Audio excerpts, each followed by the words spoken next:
ನನಗೆ ಮಧ್ಯಾಹ್ನ ಸಾಯಂಕಾಲ ಯಾವಾಗ 1ನೇ ತಾರೀಕು 2ನೇ ತಾರೀಕು ಇರ್ತಾರಂತೆ. ಇರುವಾಗ ಮಾತಾಡೋದಕ್ಕೆ ನಂದು ಪರ್ಸನಲ್ ಏನು ಆ ಥರ ಏನಿಲ್ಲಪ್ಪ. ನಾನು ಯಾಕೆಂದ್ರೆ ನೀವು CM ಕ್ಯಾಂಡಿಡೇಟ್ ಇದರಲ್ಲಿ ಇದ್ದೀರಿ ಸರ್ ರೇಸಲ್ಲಿ, ಅದಕ್ಕೆ ನೀವು ಹೇಳ್ತಾನೆ ಇರ್ತೀರ ಹಂಗೆ. ಅಲ್ಲ ಸರ್, ಡಿನ್ನರ್ ಮೀಟಿಂಗ್ ಏನಾದರೂ ಮತ್ತೇನಾದರೂ ಮಾಡಬೇಕು ಗೊತ್ತಿಲ್ಲ, ಅದೆಲ್ಲ ಏನಿಲ್ಲ. ಟೈಮ್ ಕೇಳಿರೋದು CM DCM ಇಲ್ಲದೆ ಕೇಳ್ತಾ ಇದ್ರಲ್ಲ ಸರ್, ಎಲ್ಲೋಗಿದ್ದಾರೆ ಅವರು?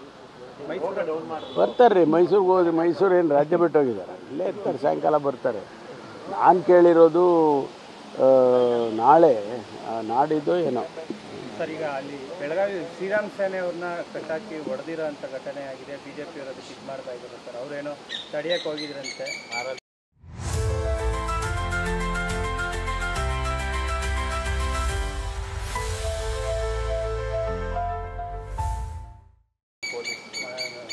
ನೋಡಿ, ನಾವು ಪದೇ ಪದೇ ಹೇಳ್ಕೊಂಡೇ ಬರ್ತಾ ಇದ್ದೀವಿ, ಯಾರೂ ಕಾನೂನನ್ನು ಕೈಗೆ ಎತ್ಕೋಬೇಡಿ.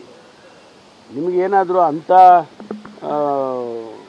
ಕಾನೂನು ಬಾಹಿರವಾದಂಥ ಚಟುವಟಿಕೆಗಳೇನಾದರೂ ಕಂಡು ಬಂದಲ್ಲಿ ಪೊಲೀಸರಿಗೆ ತಿಳಿಸಿ, ಅವ್ರು ಮಾಡ್ತಾರೆ, ಅವ್ರ ಕೆಲಸನೇ ಅದಲ್ವಾ. ನೀವು ಯಾಕೆ ಆ ಕೆಲಸ ಮಾಡೋಕ್ಕೆ ಹೋಗ್ತೀರಿ ಅಂತ ಹೇಳ್ಕೊಂಡೇ ಬರ್ತಾ ಇದ್ದೀವಿ. ಯಾರು ಆ ರೀತಿ ಮಾಡ್ತಾರೋ ಅವ್ರ ಮೇಲೆ ಕ್ರಮ ತಗೊಳ್ತಾರೆ. ನಾನು ಹೇಳಿದ್ದೇನೆ, ಹೇಟ್ ಸ್ಪೀಚ್ಗಳು ಅಥವಾ ಈ ರೀತಿ ಪೊಲೀಸ್ಗಿರಿ ಮಾಡಿ, ನೈತಿಕ ಪೊಲೀಸ್ಗಿರಿ ಮಾಡೋದು, ಇದೆಲ್ಲ ಮಾಡಬೇಡಿ. ಯಾರೇ ಮಾಡಲಿ, ನಾವು ಇಂಥವ್ರೆ ಮಾಡ್ತಾರೆ ಅಂಥವ್ರೆ ಮಾಡ್ತಾರೆ ಅಂತಲ್ಲ, ಯಾರೇ ಮಾಡಿದರೂ ಕೂಡ ಅದು ಸರಿ ಇಲ್ಲ. ಅದಕ್ಕಾಗಿ ಅವ್ರ ಮೇಲೆ ಕ್ರಮ ತಗೊಳ್ತಾರೆ. ಯಾರು ಮಾಡಿದ್ದಾರೆ ಗೊತ್ತಿಲ್ಲ, ನನಗೆ ವಿಚಾರಿಸ್ತೀನಿ, ನಮ್ಮ ಮಾಹಿತಿ ತಗೊಳ್ತೀನಿ. ಸರ್, ಈಗ RSS ಸರಕಾರವಾಗಿ